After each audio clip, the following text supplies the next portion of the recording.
morning students and welcome in class 12th economics.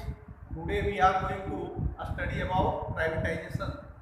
हम लोगों ने चैप्टर 3 के अंतर्गत हम लोगों ने लिबरलाइजेशन, प्राइवेटाइजेशन और ग्लोबलाइजेशन को पढ़ा और उसके अंदर में हम लोगों ने डिफिनीशंस देखा है, उसके कॉन्सेप्ट्स को समझ लिया है, उसके बारे में समझा है।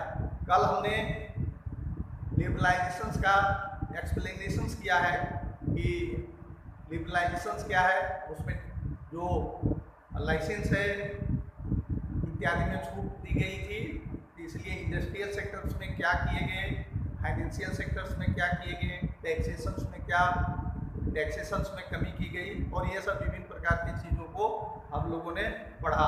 आज हम पढ़ते हैं कि निजीकरण क्या है, इसकी विस्तृत व्याख्या पढ़ेंगे। इसके अंदर में जो निजीकरण है उसके अंदर में निजीकरण की परिभाषा है कि जो सार्वजनिक क्षेत्र के उपक्रम हैं, जो सार्वजनिक क्षेत्र की कंपनियां हैं, उस सार्वजनिक क्षेत्र की कंपनियों को निजी हाथों में सौंप देना है या उसके प्रबंधन को सौंप देना है, उसके स्वामित्व को निजी हाथों में सौंपना है, या निजीकरण कहलाता है। या जो सरकारी कंपनियां हैं उसको निजी कंपनियों को बेच देना है, या उसके जो कैपिटल्स हैं, शेयर्स हैं, उसके शेयर्स को डिसइन्वेस्ट करना है, विनिवेश करना है।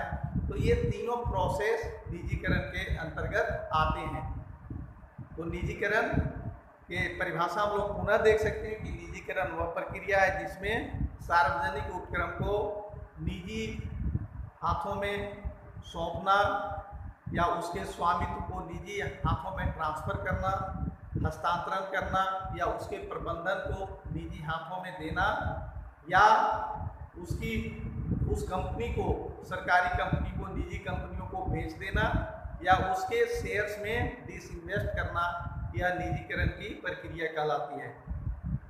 Then privatisation is the process in which the public sector undertaking the ownership or the management has to be transferred to private sector, or the public sector undertaking may be sold to private sector, or the shares of the public sector undertaking may be disinvested to private sectors or to people, is called privatization। तो इसमें तीनों है कि transfer of ownership और management to private sector, दूसरा है sale of PSU to private sector, और disinvestment. ये तीनों प्रोसेस होते हैं।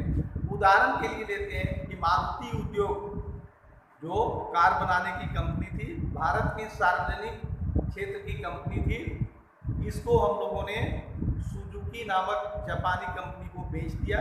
तो अब ये मारुति सुजुकी के नाम से जाना जाता है। तो इसका प्रबंधन प्राइवेट सेक्टर्स को या ऑनरशिप प्राइवेट सेक्टर्स को चला गया। तो ये एक उदाहरण है।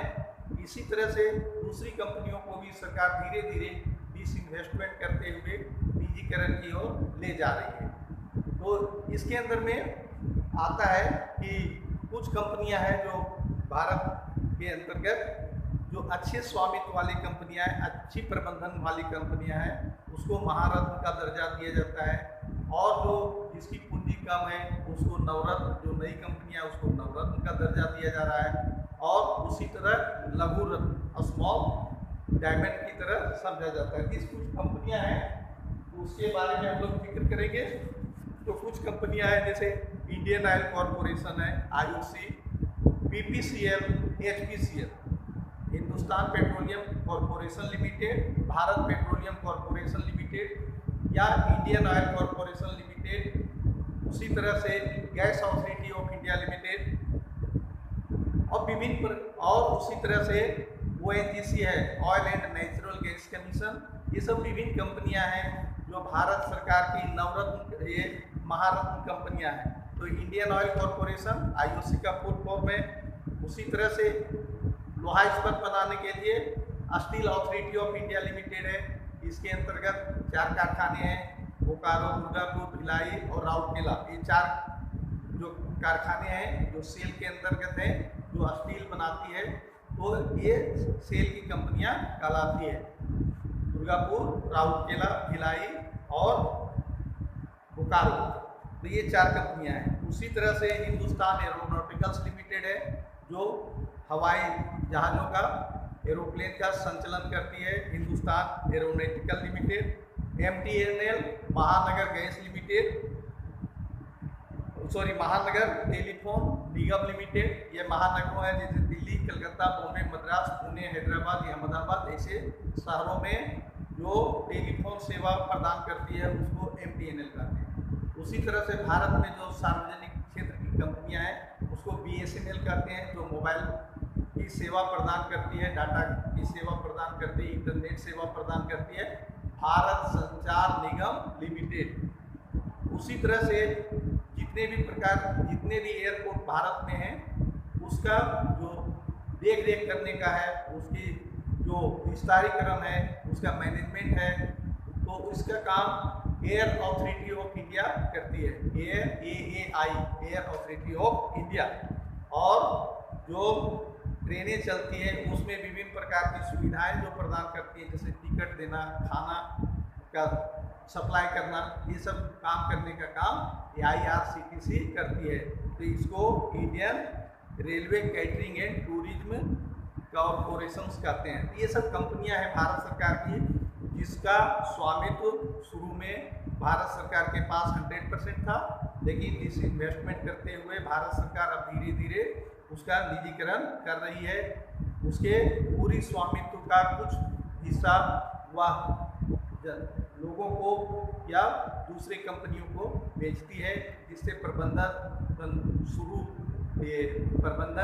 मजबूत हो और भारत सरकार की आय का जरिया बना रहे, भारत सरकार को पैसे मिलते रहे। तो ये निजीकरण के प्रोसेस हैं या नई आर्थिक नीति 1991 के बाद शुरू की गई। 1991 नई आर्थिक नीति, न्यू इकोनॉमिक पॉलिसी के अंतर्गत ये दूसरा प्रोसेस था। तो इसको पढ़ेंगे, ये सब इम्पोर्टेंट हैं और ये आपके आने वाले सभी एग्जाम्स रिलेटेड भी आपके स्कूल के एग्जाम्स हैं, उसके बाद आप कॉलेज में पढ़ेंगे या कोई कॉम्पिटिटिव एग्जाम देंगे, तो इन चीज़ों में इन सब के बारे में आपको पूछे जाएंगे। इसलिए इन चीज़ों को गहनता से, गहराई से अध्ययन करें और नोट्स को बनाते रहें, पढ़ें, किताबों को पढ़ें, वीडियो को देखें। और किसी भी प्रकार के प्रश्न एराइज होते हैं तो उस प्रश्नों को हमसे पूछें, व्हाट्सएप पर लिखें, ग्रुप व्हाट्सएप पर लिखें या मेरे पर्सनल व्हाट्सएप पर लिखें, मोबाइल नंबर पर लिखें, तो आपको और समझने में सहायता होगी। तो इतना आज रखते हैं, आगे कल हम लोग ग्लोबलाइजेशन के बारे में पढ़ेंगे। तो इतना